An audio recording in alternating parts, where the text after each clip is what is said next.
হে মনের সুখে চালাই গাড়ি গুনগুনায়া গাইছি গানি হঠাৎ কইরা পুলিশ আইসা বলছে চাচা দাঁড়াই যান অবৈধ গাড়ি নিয়া হাই রোডে আইছো কেন বলছি আমি চালাই গাড়ি বাগারপাড়া খাজুরাই আজকে আমি এই রোডেতে চলে যাইছি বেজুরা বলছি আমি নতুন আইছি এই রোডেতে চালাই না হায়া তাউর পুলিশই বলে চাচাই জানো পালাই না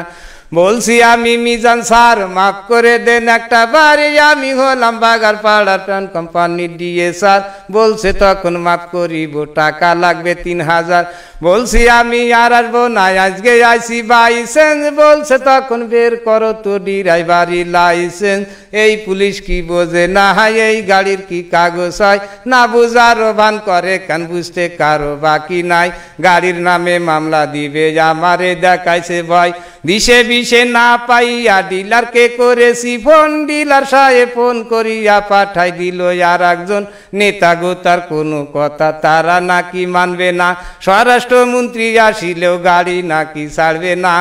আরে আতাউরে ঝাড়ি বেশি চুপচাপ আছে মিজান স্যার ভাব দেখিয়া মনে হয় রাষ্ট্রপতির সমান পাওয়ার বলছে গাড়ি থানায় নেব দেব গাড়ি পুড়ায়ে দেখিব কোন নেতায় আছে গাড়ি নিবে ছাড়ায়ে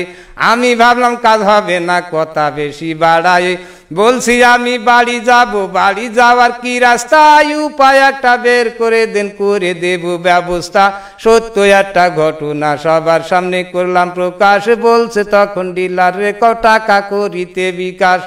বলছি আমি নাম্বার দেন আমারে কয় চুপ করেন নাম্বার একটা দিয়া বলে 2600 টাকা মারেন টাকা কি আর গাটি আছে টাকা দেবে ডিলারে হে মনে মনে চিন্তা করি কি বিপদ হই আল্লাহ রে সন্ধ্যার পরে ছাড়লো গাড়ি গাড়িতে তো আলো নেই আগের মতো চোখের জ্যোতি তাও তো বেশি ভালো নেই কি কষ্টে যে আইসি বাড়ি আল্লাহ মাহবুদ সেই জানে হে গরিবের এই দুঃখের কথা এই দুনিয়ায় কে শোনে